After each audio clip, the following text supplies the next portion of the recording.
নমস্কাৰ মোৰ অন্য এটা ভিডিঅ'লৈ আপোনালোক সকলোকে স্বাগতম জনাইছোঁ। আজি ভিডিঅ'টো বজাৰৰ পৰা আৰম্ভ কৰি দিছোঁ কাৰণ আজি আমাৰ লগৰটোৰ ঘৰত ন খোৱা নিয়ম আছে আৰু লগতে তেওঁলোকে আহোম সম্প্ৰদায়ৰ দামত দিয়াও কিছু নিয়ম আছে। সেইকাৰণে ন চাউল বিচাৰি বজাৰলৈ গৈছিলোঁ। তাৰপিছত বজাৰ কৰি আহি পিনি চাহ একাপ খাওঁ বুলি হোটেলতে সোমালোঁ।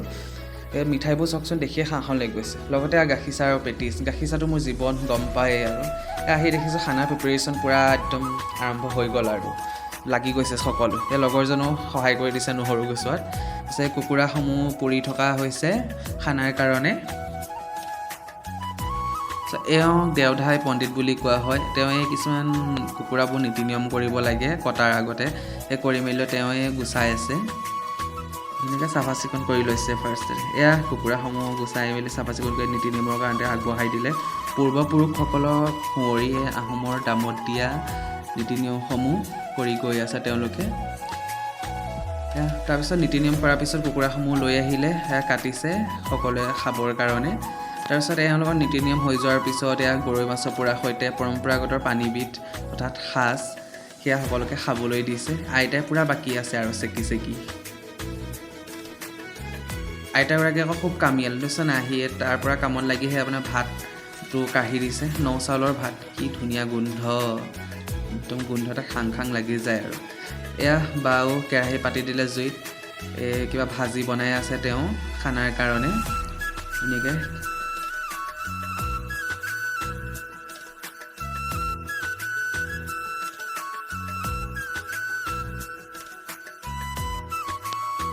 এয়া মাংসবোৰ দি দিছে। এইবোৰ হাৰ্ডি চাৰ্ডি আছে, এইবোৰ জাষ্ট খাবৰ কাৰণে অকণমান টেষ্টৰ কাৰণে বনাই আছে। এইটো অকণমান হয় ভাজিটো বাৰু, বাকী মাংস বেলেগ এফালে বনিব আৰু এতিয়া ৰ'বক দেখিব।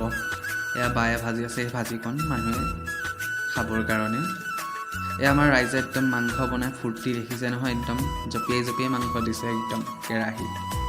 ধুনীয়াকৈ বনাই কিন্তু আকৌ দেই ৰাইজে, ক'বলৈ গ'লে হাতত সোৱাদ আছে ৰাইজৰ হাতত।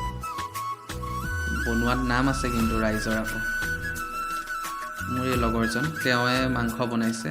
এই মাংসবোৰ দি দিছে আৰু এতিয়াৰ পৰা গৰম কেৰাহীত পিঁয়াজ চিয়াজবোৰ ভালদৰে ভাজি লৈ।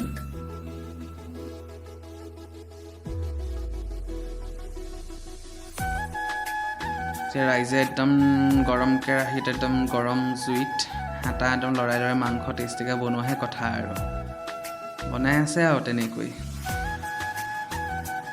এয়া মছলা পাতিবোৰ দি দিছে, যিবোৰ দৰকাৰ হয়। মছলাবোৰ জ্বলি গৈছে কাৰণে জুইটো বেছি হৈ গৈছে, কাৰণে অলপ পানী ছটিয়াই ভাজি আছে আৰু।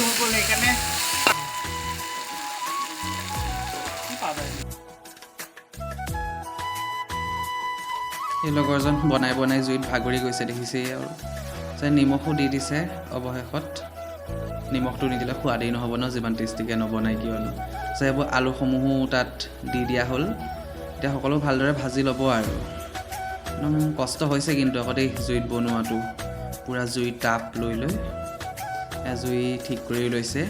তাৰপিছত কোমোৰাসমূহো দি দিছে। এইবোৰ ঘৰৰ কোমোৰা হয়, ছাল কোমোৰা বুলি।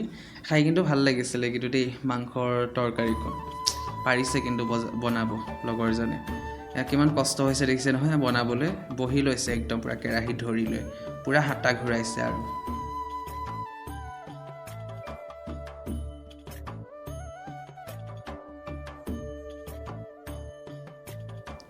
এয়া মাংস বনাই থকাৰ মাজতে আমাৰ বায়ে বনাই থকা ভাজিকণ খাবলৈ আহি গ'ল। চবেই পেট পূজা কৰি আছে আৰু। এয়া গাহৰি মাংস ৰেডি হৈ গ'ল অলৰেডি।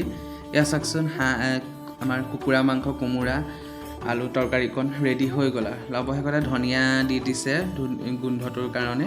খাবলৈ টেষ্টি লাগিছে ন দেখি। এয়া ৰাইজে পূৰা মিক্স কৰি আছে হাতা একদম ঘূৰাই। এয়া অৱশেষত টেষ্ট কৰিবলৈ পালোঁগৈ আৰু মাংস। সকলোকে খাবলৈ দিছে।